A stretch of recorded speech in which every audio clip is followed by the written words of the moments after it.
हमारे इंटरव्यू के 4 पार्ट रहेंगे। तो अभी जब आप केंद्रीय विद्यालय संगठन का अपना इंटरव्यू देने जा रहे हैं, तो उस इंटरव्यू के 4 पार्ट कौन से होंगे, आइए जानते हैं। जो आप लोगों के इंटरव्यू के 4 पार्ट हैं, वो चारों पार्ट आपके लिए इंपॉर्टेंट हैं। ये मत सोचिएगा कि पहला पार्ट ज्यादा इंपॉर्टेंट है या दूसरा पार्ट ज्यादा इंपॉर्टेंट है या फिर तीसरा और चौथा पार्ट आपके लिए ज्यादा इंपॉर्टेंट है। हर एक पार्ट की अपनी एक इंपॉर्टेंस रहने वाली है और चारों पार्ट आपके इंटर रिलेटेड होते हैं। सबसे पहले आप लोगों को एक बात और मैं बता दूं आगे बढ़ने से पहले, जब आप अपने इंटरव्यू पैनल के सामने बैठे होंगे तो उस दौरान आपको ऐसा नहीं सोचना है कि अभी मेरे पर्सनैलिटी को मेजर किया जा रहा है, असेस किया जा रहा है, या फिर जो है अभी मेरे कम्युनिकेशन पर उनका फोकस है। उनके द्वारा जितनी भी एक्टिविटीज वहां पर रहने वाली हैं, जितने भी डिस्कशंस आपके साथ में रहने वाले हैं, वो आपके ओवरऑल सभी एरियाज को ही चेक करने के लिए, असेस करने के लिए रहने वाले हैं। ये चारों आप लोगों के जो पार्ट हैं वो इंटर रिलेटेड रहते हैं। तो चलिए, सबसे पहला पॉइंट है, जैसे हमारी स्क्रीन पे हमें नजर भी आ रहा होगा, पर्सनैलिटी। सेकंड है कम्युनिकेशन, थर्ड है सब्जेक्ट नॉलेज और फोर्थ पॉइंट हमारे सामने आता है डेमो टीचिंग का। जब आप अपने पैनल के सामने बैठे होंगे, जी हां, जब आप इंटरव्यू पैनल के सामने बैठे होंगे तो उनमें कुछ सब्जेक्ट एक्सपर्ट होते हैं, कुछ साइकोलॉजिस्ट होते हैं और उनमें कोई एक उस संस्था की ओर से अधिकारी जो कि प्रिंसिपल या फिर वाइस प्रिंसिपल के रूप में वहां मौजूद होता है, जो उस इंटरव्यू पैनल को लीड करने का, हेड करने का काम कर रहा होता है।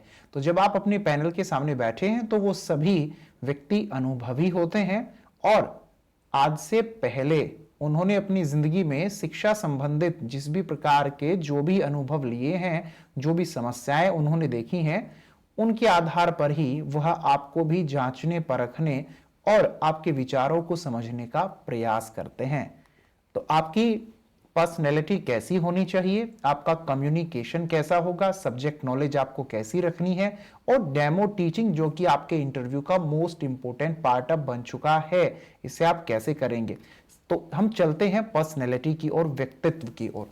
पर्सनैलिटी, आपके पर्सनैलिटी का असेसमेंट वो शुरू कर देते हैं जैसे ही आप रूम में एंटर करते हैं। वहीं से ही जो आपका फेस है वो एनर्जेटिक होना चाहिए, स्माइलिंग के फेस के साथ में आप एंटर करेंगे। जी हाँ, एकदम स्माइलिंग फेस के साथ आप एंटर करेंगे।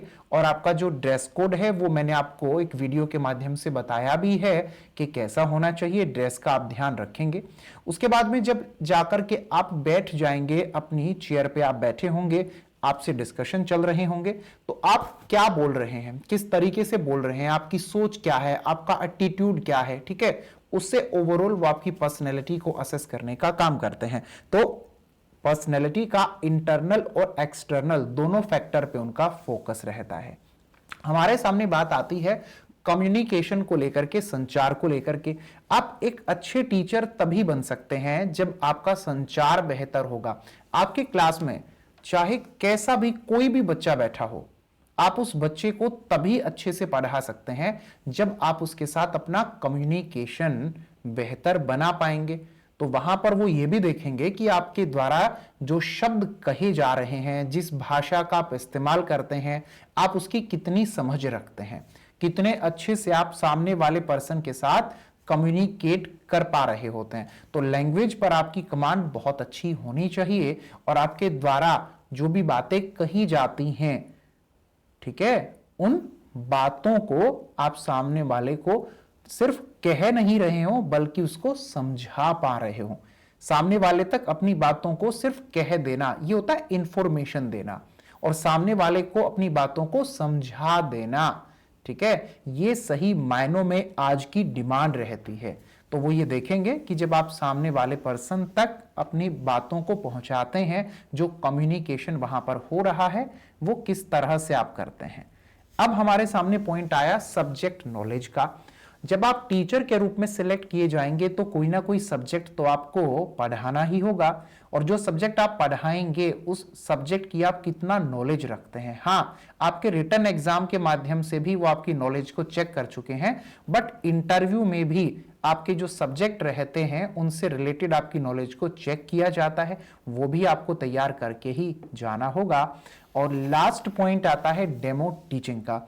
बहुत सारे ऐसे कैंडिडेट होते हैं इंटरव्यू में जो बहुत अच्छी तैयारी करके जाते हैं, लेकिन उसके बाद भी वो अपने ज्ञान को, अपनी बातों को सामने वाले व्यक्ति तक पहुंचा ही नहीं पाते हैं। तो डेमो टीचिंग के माध्यम से वो ये देखना चाहते हैं कि आपके पास जो नॉलेज है, जो इंफॉर्मेशन है, जो आपके एक्सपीरियंसेस हैं, जो भी अभी तक आपने अपनी लाइफ में एक्वायर किया है, अचीव किया है, तो स्टूडेंट तक आप उसे कितने बेहतर तरीके से पहुंचा रहे होंगे। जो करिकुलम है, सिलेबस है, उसको आप कितने अच्छे से स्टूडेंट तक डिलीवर करने का काम करेंगे।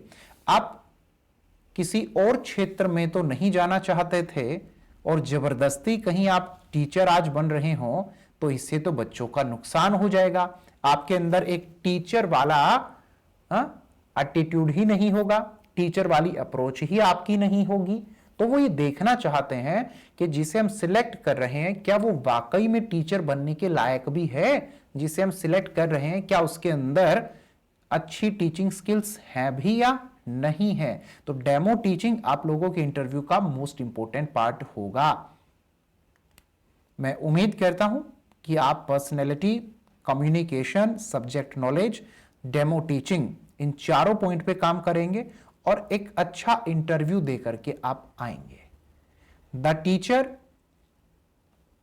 चैनल को आप सब्सक्राइब करने के साथ साथ सभी वीडियोस को लाइक, कमेंट और शेयर भी करें, ताकि आपकी तरह जो बाकी इंटरव्यू और अपने एग्जाम्स की तैयारी करते हैं उनके लिए भी यह चैनल और ये वीडियोस हेल्पफुल हो सकें।